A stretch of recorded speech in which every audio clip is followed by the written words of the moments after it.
Exclusive field report కి స్వాగతం. ఇవాళ అనేక ముఖ్య అంశాలతో మా ప్రతినిధులు అందుబాటులో ఉన్నారు. తెలంగాణలో జూన్ 2న ఆవిర్భావ దినోత్సవాల్ని ప్రభుత్వం అత్యంత వైభవంగా నిర్వహించేందుకు ఏర్పాట్లు చేస్తోంది.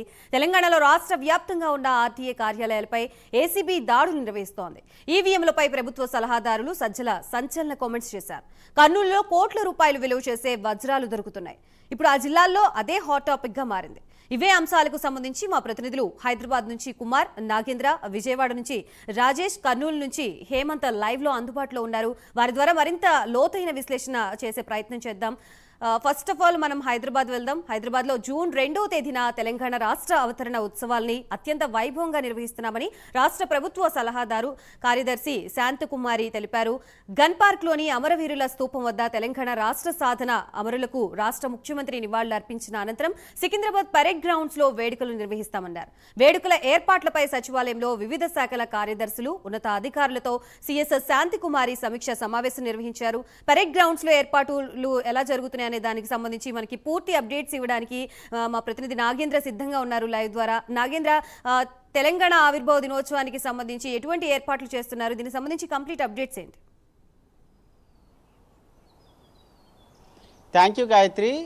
తెలంగాణ రాష్ట్రంలో కాంగ్రెస్ ప్రభుత్వం వచ్చిన తర్వాత మొదటిసారిగా ఈ జూన్ 2వ తేదీ నాటికి తెలంగాణ రాష్ట్ర సహకారం కళ పూర్తవుతుంది. 10 సంవత్సరాలు పూర్తవుతున్నటువంటి నేపథ్యంలో జూన్ ఆవిర్భావ దినోత్సవ వేడుకలను అత్యంత వైభవంగా నిర్వహించాలనేటటువంటి నిర్ణయానికి ప్రభుత్వం రావడం జరిగింది. ప్రస్తుతం ఆ దిశగానే ఏర్పాట్లన్నింటినీ కూడా వేగవంతంగా కంప్లీట్ చేస్తున్నటువంటి పరిస్థితి కనిపిస్తుంది. ఇప్పటికే ఒకవైపు పెరేడ్ గ్రౌండ్ వేదిక నిర్వహించేటటువంటి ఈ జూన్ 2వ తేదీ ఆవిర్భావ దినోత్సవ వేడుకలకు సంబంధించి ఇప్పటికే చీఫ్ సెక్రటరీ శాంతకుమార్తో పాటు అదేవిధంగా డీజీపీ రవిగుప్తా ఇద్దరూ కూడా ప్రత్యేకంగా దగ్గరుండి మరి ఏర్పాట్లను పూర్తి చేస్తున్నటువంటి పరిస్థితి కనిపిస్తుంది. దానిలో భాగంగా ఇప్పటికే సచివాలయం కేంద్రంగా వివిధ శాఖలకు సంబంధించినటువంటి ఉన్నతాధికారులు అందరితో కూడా సమావేశమయ్యారు. ముఖ్యంగా జూన్ 2వ తేదీని నిర్వహించేటటువంటి ఈ ఉత్సవాల్లో ప్రధానంగా తెలంగాణ సాంస్కృతిక సంప్రదాయాలు కూడా ఉట్టిపడే విధంగా కూడా అన్ని కార్యక్రమాలను కూడా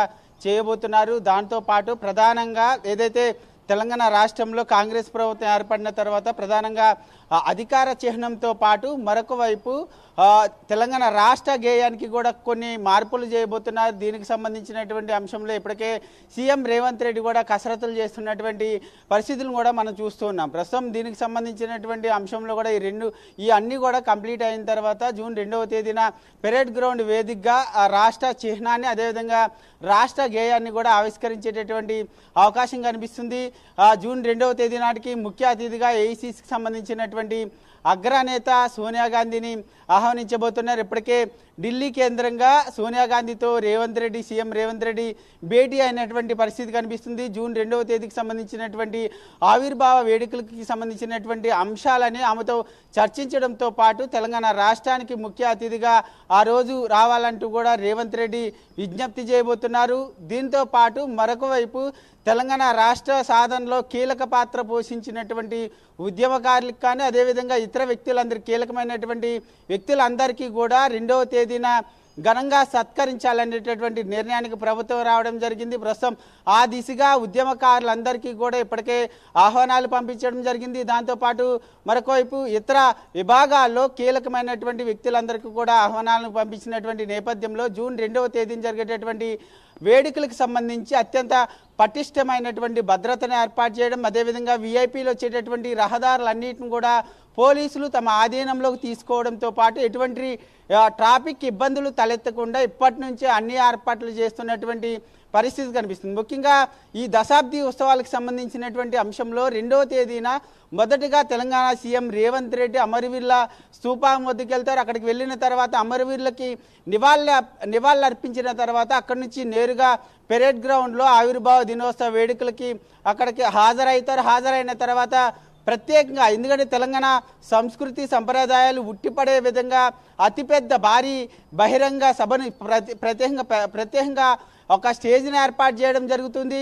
దీంతో పాటు మరొకవైపు తెలంగాణ రాష్ట్ర వ్యాప్తంగా అదేవిధంగా హైదరాబాద్ కేంద్రంగా జూన్ 2వ తేదీకి సంబంధించినటువంటి అంశంలో ప్రత్యేక కార్యక్రమాలను నిర్వహించబోతున్నారు. అదేవిధంగా తెలంగాణ సంస్కృతి సంప్రదాయాలన్నింటిని కూడా ఉట్టిపడే విధంగా ఎక్కడికక్కడ కూడా ప్రత్యేకంగా హోర్డింగ్స్ ఏర్పాటు చేయడంతో పాటు మరొకవైపు 2వ తేదీన ప్రత్యేకంగా సంస్కృతి సంప్రదాయాలకు సంబంధించినటువంటి ప్రత్యేక కార్యక్రమాలను సైతం నిర్వహించబోతున్నారు. ఆ కార్యక్రమాల వేదికగానే ఆ బహిరంగ సభ జూన్ 2వ తేదీ నిర్వహించేటటువంటి వేడుక కేంద్రంగానే రాష్ట్ర చిహ్నాన్ని ఆవిష్కరించేటటువంటి అవకాశం కనిపిస్తుంది. ఎందుకంటే ఒకవైపు ఇప్పటికే రాష్ట్ర గేయంకి సంబంధించినటువంటి అంశంలో కొన్ని మార్పులు చేస్తూ కొత్తగా ఆ గేయాన్ని రచించబోతున్నటువంటి నేపథ్యంలో ఆ గేయాన్ని అక్కడ ఆవిష్కరిస్తారనేది మాత్రం కూడా చూడాల్సినటువంటి అంశంగా కనబడుతుంది. మరొకవైపు అధికార చిహ్నానికి సంబంధించినటువంటి అంశంలో ఇప్పటికే సీఎం రేవంత్ రెడ్డి చెప్పడం జరిగింది. ఆ కాకతీయ కళాతోరణాన్ని తొలగించడంతో పాటు మరొక వైపు సమ్మక్క సారలమ్మకు సంబంధించినటువంటి దానితో పాటు సంస్కృతి సంప్రదాయాలకి ప్రతిబింబంగా రాష్ట్ర చిహ్నం ఉంటుందంటూ కూడా కొద్దిసేపటి క్రితమే ఢిల్లీ కేంద్రంగా సీఎం రేవంత్ రెడ్డి చెప్పినటువంటి నేపథ్యంలో ప్రస్తుతం ఆ చిహ్నానికి సంబంధించినటువంటి అంశం పైన కూడా కసరత్తు జరుగుతుంది. ఇవన్నిటిని కూడా జూన్ 2వ తేదీన ఆవిర్భావ దినోత్సవ వేడుకల్లో ఆవిష్కరించేటటువంటి అవకాశాలు అయితే కనిపిస్తున్నాయి. మొత్తానికి దశాబ్ది ఉత్సవాలను అయితే ప్రభుత్వం అత్యంత సీరియస్గా తీసుకుంది. అత్యంత వైభవంగా నిర్వహించాలనేటటువంటి నిర్ణయానికి అయితే రావడం జరిగింది. ముఖ్యంగా తెలంగాణ ఉద్యమంలో పాత్ర పోషించినటువంటి వారందరితో మాజీ ముఖ్యమంత్రి సీఎం కేసీఆర్ కూడా ఆహ్వానం పంపించబోతున్నారు. దీంతో పాటు వారందరినీ కూడా ఒకే వేదిక పైన ఘనంగా సన్మానించబోతున్నారని చెప్పాలి.